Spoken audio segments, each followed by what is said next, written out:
Здравейте, хора! Може би не очаквате да ме видите в YouTube повече на видео.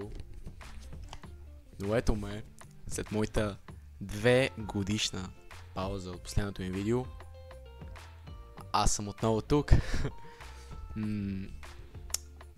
Причината за моето отсъствие беше, че просто да, ще ви прозвучи странно, че съм тинейджър и го казвам, но нямах време, а и няма да се лъжа, въобще не ми се занимаваше, защото виждах, че нямам никакъв прогрес, но и това беше, защото бях доста по-малък и защото може би качеството на видеята беше под всяка критика.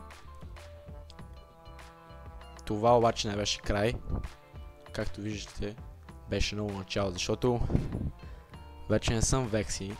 Да, смених си имената 3 пъти, но вече не съм Векси.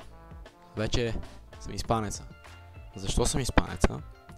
Ще остане за съвсем отделно видео. С геймингът...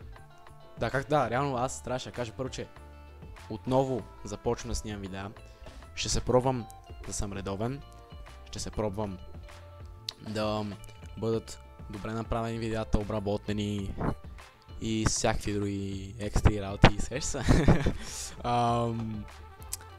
Обаче геймингът няма да отсъства в канала ми, но няма да е главното нещо в канала ми, защото просто в момента няма да се лъжа, геймингът в България е много дет и никой не го гледа, но това е нещо, което аз обичам, така че аз ще продължа да го правя, но не е главно.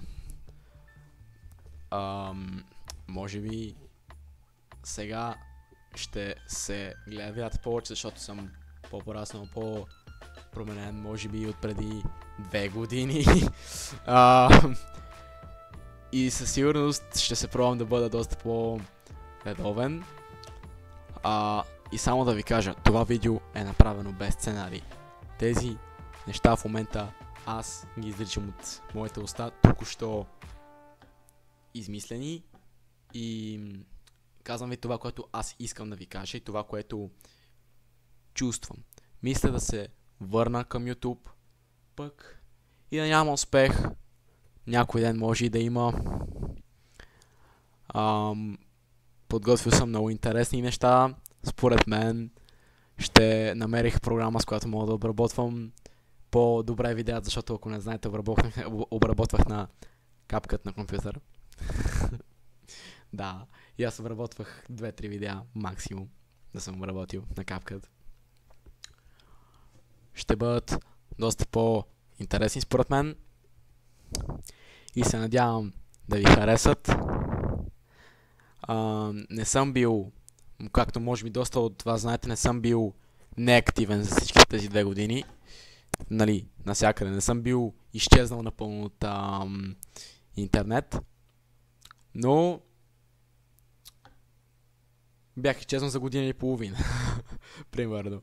Защото горе-долу от половин година или не знам, 2-3 месеца, 4 максимум, стримвам много често, като започнах да стримвам в Twitch. Twitch ми между другото ще бъде в описанието на това видео. Започнах после да стримвам в YouTube, защото разбрах, че Ome TV не е много добре за Twitch. Поне доколкото разбрах, бях съспенднат по едно време, така че може би заради това. Сега ще има много често стримове на Ome TV в YouTube.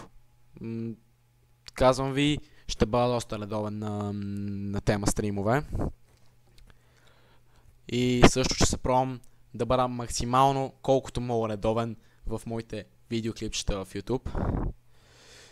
Това, което мога да ви кажа е: последете ме в Instagram, последете ме в новият ми профил в TikTok, който още не съм качвал, но ще ги тагна и двата, защото стария ми са малко стана един проблем с него. Не е баннат. Последете ме в всичките социални мрежи, ще ги напиша в описанието. Линк ще оставя.